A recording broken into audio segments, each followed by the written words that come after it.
So during my grinding courses and my company visit, if a company is grinding steel, stainless steel, hardened steel, soft steel, nickel alloys, we talk a lot about thermal damage and grinding burn, and we talk about the difference between genuine thermal damage, where your workpiece material properties have been compromised.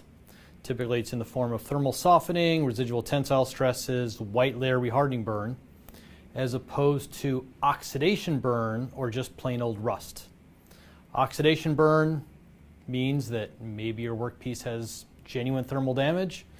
Maybe it means that your workpiece doesn't have thermal damage. Or in other words, it doesn't really mean anything, and it's really hard to determine whether you have genuine thermal damage or not based on oxidation burn. Oxidation burn is just iron oxides that are forming on the surface of the workpiece due to high temperatures and due to the presence of oxygen. So let's take a look at a case study of a company I visited a few years ago who was getting oxidation burn in a material, and this is what they were up against. So here we had, it was kind of a cutting tool. You can get oxidation burn in grinding of carbide too. It's more typical when you grind steels, but you can also get it in grinding of carbide. And they were plunging down and grinding this face, plunging down and grinding this face, plunging down and grinding this face. And they said, hey, grinding doc, we're getting burn on only one side of our wheel. So one side of our wheel is giving us grinding burn, the other side of the wheel is not giving us grinding burn. And I took a look at their workpiece, and this is what it looked like at the end. They had the light blue to dark blue to brown to yellow transition that you see based on higher temperatures, and they said, hey, look at this. This side of the workpiece is all clean and nice over here, and this side of the workpiece is all brown, yellow, and blue from oxidation. So it looks like this side of the wheel is burning and this side of the wheel is not burning. And I said, hey, are you guys sure about that? And they said, oh yeah, look at that. We're getting burn over here because look at this, and we're not getting burn over here. And I said, well, let's be careful. Let's take a look at what's going on. So here's what we got. Here we are in our grinding operation. Now we're grinding this surface here. We're going to plunge in, we're going to retract, we're going to plunge there, retract, plunge there, and retract. And they're telling us we're getting burn right here. I'm not convinced. Here's what I think is happening. A lot of heat right here. A lot of heat's being generated. However, for oxidation to occur, you need one thing, and that thing is oxygen. When we're grinding here, we have coolant coming in, so we are in a sense not getting as much oxygen as we are in other parts of the workpiece. Number two, if we are getting oxidation burn here, what happens to the workpiece? He plunges down and grinds it away. And then probably we have a dwell where we grind away any oxidation burn. So I'm going to suggest that, hey, we're getting heat conduction over here. Or let's draw it this way. We're getting heat conduction through the workpiece. Heat conduction here.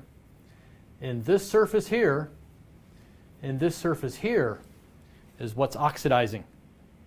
Because there's no coolant there. There's a ton of oxygen. There's no coolant to coolant, number one. There's no coolant to starve it of oxygen, number two. So this guy, the iron here, is combining with oxygen in the atmosphere to form that iron oxide. The iron here is combining with oxygen there to form iron oxides. But now what happens? The workpiece comes around and he grinds that side.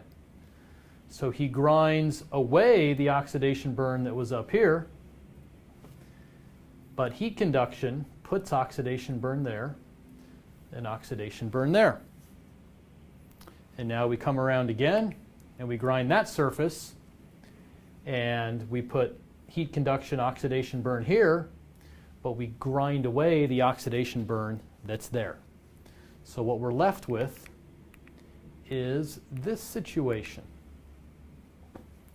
Oxidation burn, oxidation burn, oxidation, oxidation burn. No oxidation burn, no oxidation burn because of how we were grinding it away. Now, what's the solution? One solution is you can work like hell to try to reduce temperatures to get less heat conduction to the workpiece. It's not going to work for you because we're going to generate heat. Oxidation burn begins at a very low temperature. So to get temperatures low enough to where we don't get oxidation burn is going to be damn near impossible. So what we're going to do instead is we're going to take a separate little coolant nozzle and we're going to direct it at the oxidizing region. Now we could do the same over here, but it doesn't matter because we're going to grind that away, so who cares? But over here, we're going to quench this guy, and if we get coolant right here where it's oxidizing, that's going to do two things. Number one, it's going to drop the temperature. Oxidation occurs quicker at high temperatures, so we're going to slow down the oxidation. And number two, if we've got coolant there instead of air, well, coolant doesn't have much air in it, not much oxygen in it. Air has a lot of oxygen, so we are going to starve that guy of oxygen, and lo and behold, we are going to reduce or eliminate the oxidation burn here. Now, does it say anything about what's going on there? Absolutely not. Does it help things there? No. We may still burn the hell out of the workpiece right here and get genuine thermal damage, as in residual tensile stresses, white layer, softening, cracking, whatever else. But we are going to eliminate or reduce that cosmetic oxidation burn. The risk of getting rid of the oxidation burn is that Joe the grinder may say, hey, I got no burn, let's crank up feed rates. And then we get genuine thermal damage, as in overtempering, residual tensile stresses, rehardening burn, white layer. So a lot of my work is dealing with the cosmetic aspect of let's reduce or eliminate that oxidation burn, not because it impacts the life of the workpiece, the fatigue strength of the workpiece, the properties of the workpiece, but because it looks unpleasant.